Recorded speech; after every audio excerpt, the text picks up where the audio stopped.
School life એટલે એવી life કે આપણે જેટલી જીવીએ એટલી ઓછું પડે. આજે એ સ્કૂલના દિવસો યાદ આવી રહ્યા છે. એ સ્કૂલનો પહેલો દિવસ જ્યારે બેગમાં ફક્ત ચોપડી, પેન્સિલ અને નાસ્તાનો ડબ્બો લઈને ઘરેથી નીકળ્યા હતા, ત્યારે ખબર ન હતી કે શા માટે સ્કૂલ જવું છે. દોસ્ત એટલે શું, ટીચર એટલે શું, ક્લાસ એટલે શું, અને પરીક્ષાનું તો કદી નામ જ નહોતું સાંભળ્યું. સ્કૂલ ન જવાના બહાના પણ જબરા હતા. મમ્મી માથું દુખે છે, મમ્મી પેટમાં દુખે છે, પણ એ સ્કૂલ ધીરે ધીરે ખાસ બનતી ગઈ. તેની આદત પડતી ગઈ.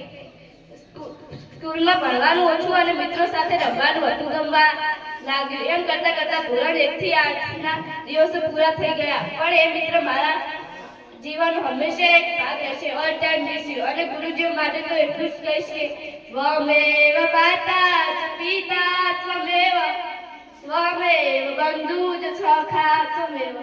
જેમણે મને માતા પિતા, મિત્ર અને ભાઈ બહેન જેવો પ્રેમ આપ્યો તેવા તમામ ગુરુજીઓને હું નમન કરું છું.